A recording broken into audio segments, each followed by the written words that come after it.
شكرا لرئيس الجمهورية السيد عبد المجيد تبون على هذا البرنامج التنموي اللي خصه لولاية خنشلة وعلى هذا الاهتمام بهذه الولاية الثورية. وشكرا جزيلا سيادة الرئيس، لأنه الرئيس الحالي السيد عبد المجيد تبون هو الرئيس الوحيد من بين رؤساء الجزائر اللي دار برنامج خاص بولاية خنشلة واللي تبع هذا البرنامج. والزيارة اللي راح تقوده هذه الأيام لولاية خنشلة راح يتفقد فيها المشاريع والوعود اللي يقدمها لولاية خنشلة، وإن شاء الله يزيد يقدم لولاية خنشلة العديد من المشاريع مثل مستشفى جامعي ومطار والعديد من الشركات اللي راح تستقر هنا في ولاية خنشلة وتستفادوا منها بالأخص شريحة الشباب، لأنه الشباب والبطالة راهي بأرقام قياسية. خوتي قبل ما نتعرفوا على هذا البرنامج التنموي اللي خصه رئيس الجمهورية لولاية خنشلة نرجعوا بكرونولوجية الأحداث إلى الوراء ونعرفوا المحطات التاريخية اللي فات عليها ولاية خنشلة وإسهامها في الحراك الوطني اللي وقف العصابة السابقة. احنا عبالنا في الحراك الوطني أنه الشرارة الأولى اندلعت من ولاية خنشلة ثم إلى باقي ولايات الوطن. هذاك الحراك الوطني اللي وقف العصابة السابقة اللي كانت راح تدي الجزائر إلى الهاوية. ومن بعد رحنا للانتخابات الرئاسية كانوا فيها العديد من الفرسان من بينهم الرئيس الحالي السيد عبد المجيد تبون. عبد المجيد تبون في إطار الحملة الانتخابية اللي كان نشطها في العديد من الولايات زار ولاية خنشلة وتفقد العديد من التفاصيل واطلع على العديد من الأسرار وعرف أنه التهميش المقصود لولاية خنشلة من طرف السلطات العليا اللي هي البوتفليقية كان مقصود. على هذا بعد ما اطلع كل هذه التفاصيل وطلع على كل هذه الخبايا وعد ولاية خنشلة ببرنامج تنموي على جميع الأصعدة وبالتحديد في دار الثقافة. نسمعوا كيف.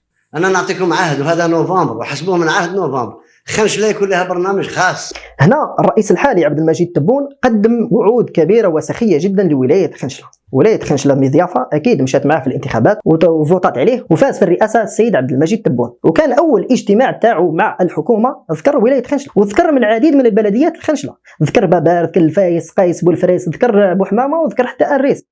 يعني الاهتمام تاعو بولاية خنشلة راهو اهتمام جدي ونشكره على كل حال. وأمر الحكومة آنذاك بقيادة أيمن عبد الرحمن أنه يكون أول اجتماع للحكومة خارج العاصمة بولاية خنشلة ودار هذا الاجتماع في ولاية خنشلة. هذه الصور كما راكم تشوفوا فيها. هنا هذا كان أول اجتماع للحكومة خارج العاصمة في ولاية خنشلة. هنا ونقدموا البرنامج التنموي الخاص لولاية خنشلة اللي قلنا مس جميع المجالات. والمبلغ اللي تخصص لهذا البرنامج التنموي لولاية خنشلة يتمثل في 113,305 مليار دينار جزائري، وهو مبلغ معتبر جدا واللي دفع الحيوية في العديد من القطاعات اللي كانت حابسة لأكثر من 30 سنة. يعني رئيس الجمهورية الحالي السيد عبد المجيد تبون وعد ولاية خنشلة فوتات على الرئيس الحالي السيد عبد المجيد تبون. الرئيس تبون كما تسلم الرئاسة وفى بوعوده ورجع وقدم برنامج تنموي لولاية خنشلة. وحاليا الزيارة اللي راح تقوده هذه الأيام لولاية خنشلة حيتفقد فيها المشاريع. خاوتين تعرفوا كيف على هذا البرنامج ونروحوا نشوفوا التفاصيل تاعو ونشوفوا المشاريع اللي تجسدت على أرض الواقع ونحط لكم فيديو وتشوفوهم ونشوفوا المشاريع اللي ممكن شافت بطء في سير هذه المشاريع نشوفوها كيف. هنا خوتي الحكومه تنشر تفاصيل البرنامج التنموي الجديد لولايه خنشلة. شوفوا له التاريخ وقتاش 12/12/21. احنا قلنا باللي الرئاسيات كانت في 12/12/2019 يعني بعد عام تشكل هذا البرنامج الخاص. بعد عام بدات الحكومه تدرس هذا البرنامج التنموي الخاص الجديد بولايه خنشلة واللي ترأسه هو أيمن عبد الرحمن اللي هو كان وزير الأول ووزير المالية. في قطاع الأشغال العمومية إنجاز ازدواج الطريق الوطني رقم 32 الذي يربط المحمل بأولاد رشاش على مسافة 18 كيلومتر. هنا نشوفوا باللي هذا البرنامج راهو تنفذ. دراسة وإنجاز منشأة فنية عن الطريق البلدي رقم وادي شعبة الملح. إنجاز منشأة فنية عن الطريق البلدي رقم 20 قلوع طراب. دراسة وإنجاز 5 مشاريع للطريق الاجتنابي لمدينة خنشلة. خوتي هذو هما النقاط الأساسية اللي تركز عليها البرنامج. احنا ما راح نهضروا على هذه النقاط وكل راح نهضروا على المشاريع اللي شافت النور على أرض الميدان. في قطاع الأشغال العمومية كما راكم تشوفوا إنجاز ازدواجية الطريق الوطني رقم 32 وهذو كل كاينين. الطريق الاجتنابي شوفوا ركزوا لي مليح على النقطة هذه. الطريق الاجتنابي لمدينة خنشلة في الجهة الجنوبية الغربية.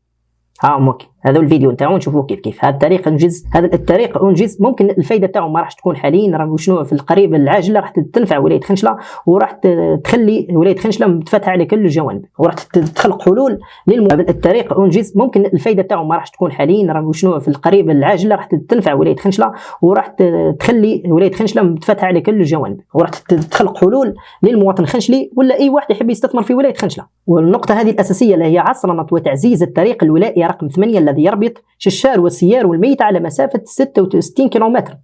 هذا ثاني أنجز على أرض الميدان وراه يتمت فيه الأشغال تماما وراه دركا راهو داخل الخدمة حاليا. قطاع النقل إنجاز خط سكة حدية بين خنشلة وعين البيضاء ولاية أم بواقي على مسافة 50 كيلومتر وشفنا باللي هذا المشروع يجسد على أرض الواقع ونشوفوا هذا الفيديو. بعد استكمال خط السكة الحديدية خنشلة عين البيضاء بدأت هذه القاطرات في التجارب الأولية للوقوف على جاهزية هذا الخط استعدادا لاستغلاله الفعلي، فكانت الوجهة من عين البيضاء إلى محطة تفكيرنا بأم البواقي.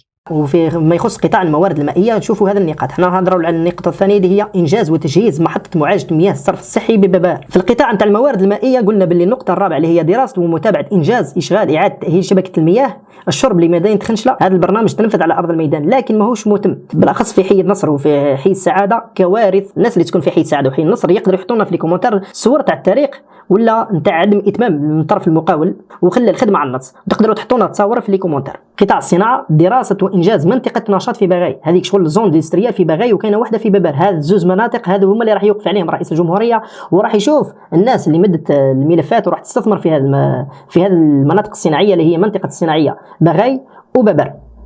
وقطاع الصحة دراسة وإنجاز عيادة متعددة الخدمات في بلقيطان. هذا نورمالمون هذا المشروع راه أنجز على أرض الميدان والناس راهي تستفاد من هذا المشروع. احنا ما راحش نهضروا على النقاط الكل، ممكن تخلفوا على النقاط، نهضروا على النقاط الأساسية اللي راح يستفاد منها ساكنة ولاية خنشلة وراح يشوفوا أنه كان تغيير في هذا البرنامج التنموي المخصص لولاية خنشلة. أما النقطة السوداء في هذا البرنامج حسب رأيي الخاص هو قطاع السياحة والصناعة التقليدية، تهيئة مناطق التوسع السياحي لحمام الصالحين. خوتي القطاع السياحي في ولايه خنشله، انا نشوف باللي القطاع السياحي في ولايه خنشله ماهوش يمشي بهذيك الوتيره اللي راح ينفع لولايه خنشله. نشوفوا انه ولايه خنشله هي ولايه سياحيه بامتياز وفيها العديد من المناطق السياحيه، لكن غياب المرافق ولا المنتجعات السياحيه الضخمه اللي تجيب لنا زوار خارج الولايه ولا خارج حتى الوطن. ولايه خنشله معروفه انه منطقه سياحيه سواء بالجبال ولا السياحه الحمويه. عندنا حمام الصالحين اللي هو تحفه معماريه رومانيه، وحمام الكنيف اللي داروا فيه ترقيعات وداروا فيه بركولاج وماهوش هذاك الاستثمار وماهوش هذيك النفقات اللي راح تجيب فائده لولايه خنشله. انا نشوف الحمام كنيف ولا عاد اصلاح حمام كنيف هذاك مجرد بريكولاج. اما حمام الصالحين اللي هي الكارثه الكبرى، شوفوا كيف هذا الصبر.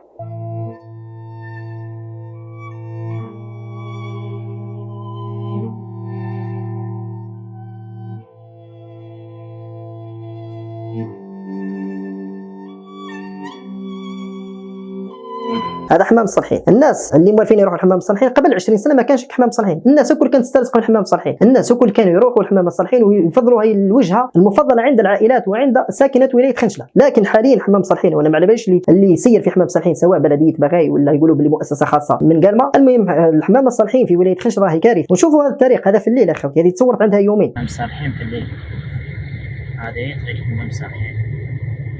هذه يقول ماكش رايح لحمام الصالحين، هذا المنطقه السياحيه ولا هذا اللي كان من المفترض ان يكون منتجع سياحي عالمي ولما لا، يجيو الزوار من خارج الوطن وداخل الوطن. هذا الطريق تيجي رايح لحمام الصالحين شوف هذا الظلمه. وللامانه حمام الصالحين يبعد على مقر الولايه 5 كيلومتر، 5 كيلومتر انت غير تخرج بالك تشوف هذا الظلمه. هذه تصورت عندها يومين في حمام الصالحين، بالاخص حمام الصالحين.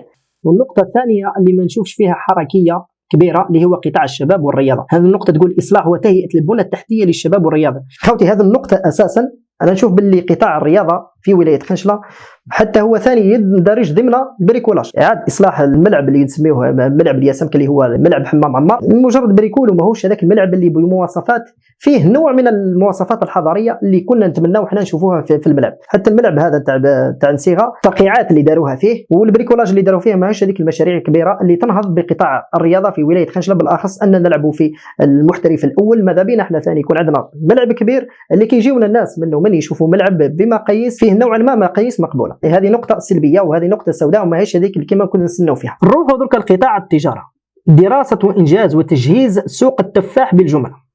في قطاع التجاره هذه النقطه انجزت تماما. نشوفوا كيف هذا السوق الوطني اللي راح يدفع بالتنميه واللي راح يجيب مستثمرين خارج ولايات الوطن وممكن يجيو يستثمروا في هذه المنطقه الفلاحيه بامتياز اللي هي معروفه على مستوى الوطني ومعروفه حتى في العديد من الدول الغربيه اللي هي منطقه بوحمامه. والتفاح بوحمامه راهو معروف على مستوى العالم بالجوده نتاعو وبالنوعيه نتاعو وبالخيرات نتاعو.